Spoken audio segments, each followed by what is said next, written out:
पर उसे हटा भी दिया गया। उस समय वो समय की मांग थी, लेकिन आज कैसे? आज तो परिस्थितियां बेहद ही अलग है। जब जब आरएसएस ने माफी मांगी तब तक बैंड हटाया गया, लेकिन आरएसएस मानता ही नहीं है। नफरत के सिवा कोई काम नहीं उसका। मैं ये पूछना चाहता हूं आरएसएस वालों से कि नागपुर में राष्ट्रीय झंडा फहराया क्यों नहीं किया इतने जमाने तक? आज भी जाके देखिए, राष्ट्रीय झंडा आपको नजर नहीं आएगा नागपुर में, जो इनका मेन कार्यालय है, जो मेन इनका हेड ऑफिस है। आप देश की बात करते हैं और लिखते हैं आरएसएस राष्ट्रीय सेवक संघ, और देश का झंडा, इतनी नफरत इनको देश के झंडे से है, और कहते हैं घर घर तिरंगा। अरे आप दिखावा क्यों करते हो भाई?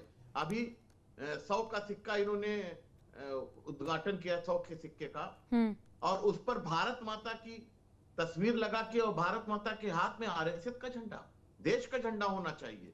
गांधी जी की फोटो गायब कर दी गई, आरएसएस के लोगों को हाफ पैंट में खड़ा कर दिया गया उस सिक्के पर।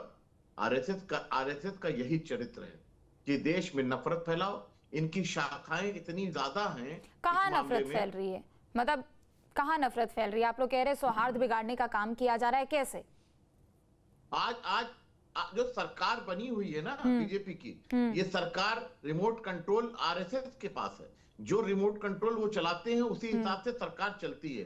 तो सरकार आज रिमोट कंट्रोल आरएसएस के ही पास है, और पूरी सरकार पूरे देश में हर स्टेट में जो भी बीजेपी की सरकार है या तो केंद्र में बैठी हुई सरकारें हैं, ये सब आरएसएस। लोग कहते हैं ना कि जब आरएसएस से बात होती है तब आरएसएस कहता है इसको मुख्यमंत्री बना दो, इसको प्रधानमंत्री बना दो, इसको मंत्री बना दो। आरएसएस की शाखाओं के लोग हर मंत्री के ऊपर बैठे हुए हैं, और वो पूरा चाल उनके रिमोट में होता है। उनके मंत्री की हैसियत नहीं है कि कोई काम कर सके बिना आरएसएस के कहे हुए। तो सबसे बड़ा सवाल है कि आरएसएस के अलावा कोई चला ही नहीं रहा, आरएसएस ही सरकार चला रही है।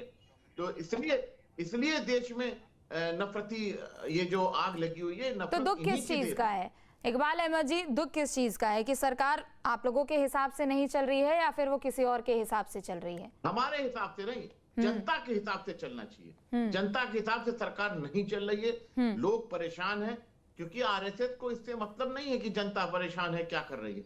उनको मतलब सिर्फ अपने आप से है कि उनकी शाखा बढ़िया चलनी चाहिए। वो डंडा लेके सुबह के टाइम में डंडा नचावे, और कोई काम नहीं है। आरएसएस अपनी शाखा को बेहतरीन चलाना चाहती है, अपने लोगों को अपनी जगह पे बिठाना चाहती है, उन बेहतरीन कुर्सियों पर बिठाना चाहती है जहां उसका चाल चल सके, वो काम कर सके अपने आप का।